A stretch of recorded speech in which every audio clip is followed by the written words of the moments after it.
Bonjour à tous, on se retrouve aujourd'hui pour plonger au cœur d'un sujet euh, assez brûlant qui pourrait bien impacter votre quotidien. Oui. La renégociation de l'accord d'association entre l'Algérie et l'Union européenne. Mhm.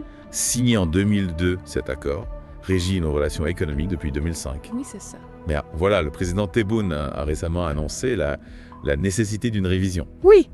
Pourquoi maintenant ? Eh bien, figurez-vous que depuis 2021, des tensions et restrictions commerciales imposées par l'Algérie ont un peu secoué le cocotier. Pas étonnant que l'UE veuille remettre les choses à plat. Qu'est-ce que tout cela signifie concrètement pour l'Algérie ? J'ai justement avec moi un expert qui va nous éclairer. Avec plaisir. Alors, L'enjeu est de taille pour l'Algérie. oui, Imaginez cette renégociation, c'est une opportunité en or pour elle de rééquilibrer la balance commerciale, d'accord. actuellement plutôt favorable à lui. On parle de diversifier son économie, de booster sa production locale, notamment dans des secteurs clés comme l'énergie, l'industrie et l'agriculture. Ah oui, ces fameux déséquilibres commerciaux. On en entend beaucoup parler, mais concrètement, qu'est-ce que ça implique ? L'Algérie importe beaucoup plus qu'elle n'exporte vers l'UE. Exactement. Et c'est là que les choses se corsent. Oui. L'Algérie veut réduire cet écart en misant sur une production locale plus forte. Pensez à de nouveaux produits algériens qui pourraient débarquer sur le marché européen.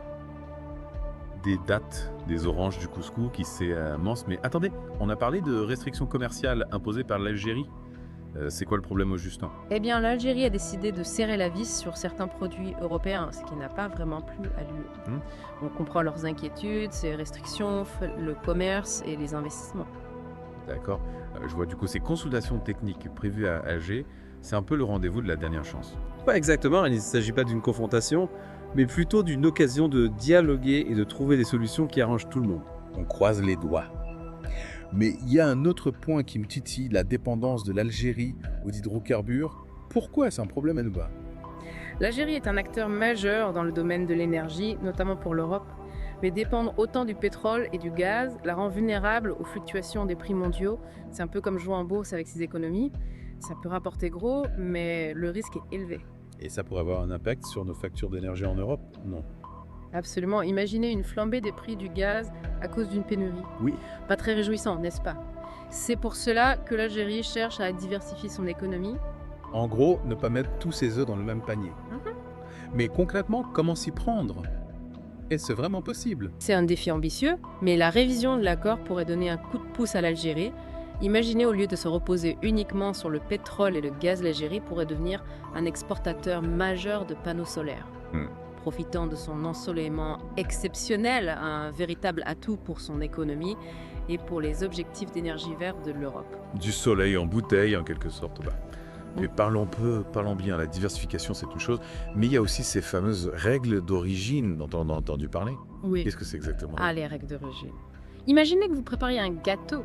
Oui. Si vous utilisez principalement des ingrédients européens, il ne sera peut-être pas considéré comme un vrai gâteau algérien, même s'il est cuit à Alger.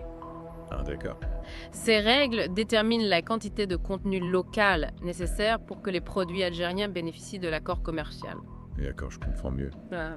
Donc si un produit algérien intègre trop de composants européens, il pourrait ne pas profiter des avantages de l'accord. Exactement. C'est un peu comme un jeu de construction. Il faut trouver le bon dosage. Exactement, c'est un point crucial pour l'Algérie qui souhaite développer son industrie locale de l'autre côté. Lui est attentif à la protection de ses propres industries et un véritable jeu d'équilibriste. Et n'oublions pas les normes sanitaires, elles aussi, au cœur des négociations. Justement, pourquoi ces normes sont-elles si importantes ? On parle d'hygiène, de sécurité alimentaire. Tout à fait. Elles garantissent la qualité et la sécurité des produits échangés. Imaginez acheter des dattes algériennes en Europe. Oui. L'UE a des règles strictes sur les niveaux de pesticides et la sécurité alimentaire pour protéger les consommateurs. L'Algérie doit respecter ces normes si elle veut exporter davantage vers le marché européen. En gros, c'est le sésame pour accéder aux étals européens. Mais quid des procédures douanières ? On entend souvent dire qu'elles sont un véritable casse-tête. Ah oui, la simplification et l'harmonisation des procédures douanières sont des éléments clés pour fluidifier les échanges et progrès ont été réalisés. Mais il reste encore du chemin à parcourir pour réduire les délais et les coûts. On parle de gagner du temps et de l'argent, des arguments qui parlent à tout le monde. Alors comment imaginer l'avenir des relations entre l'Algérie et l'UE ? Un accord gagnant-gagnant est-il envisageable? Oui, c'est l'objectif en tout cas affiché par les deux parties. Hmm. L'Algérie a besoin de l'UE pour moderniser son économie et accéder à de nouveaux marchés. Oui, L'UE, quant à elle, a besoin de l'Algérie pour sécuriser ses approvisionnements énergétiques et contribuer à la stabilité de la région méditerranéenne. Vous l'avez compris, cette collaboration est essentielle surtout dans le contexte géopolitique actuel. un véritable partenariat stratégique, on se mérite. Mais concrètement, comment atteindre cet équilibre policier? Il faudra que chaque partie fasse preuve de bonne volonté. Oui, l'Algérie devra poursuivre ses efforts de diversification économique et s'adapter aux exigences du marché européen. L'UE, de son côté, devra être attentive aux besoins spécifiques de l'Algérie et lui apporter un soutien technique et financier pour accompagner sa transition. Donc si on résume, l'Algérie diversifie son économie, exporte de nouveaux produits et l'Europe sécurise ses approvisionnements énergétiques tout en contribuant au développement de son voisin pas mal.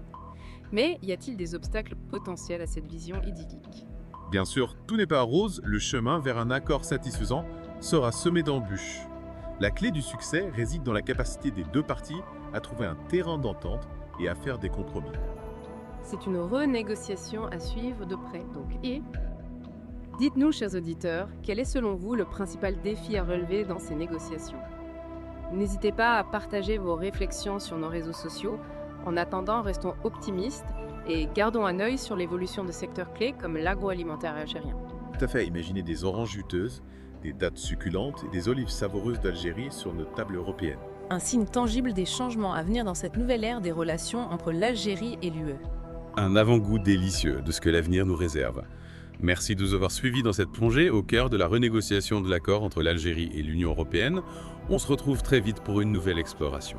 À bientôt. No fuste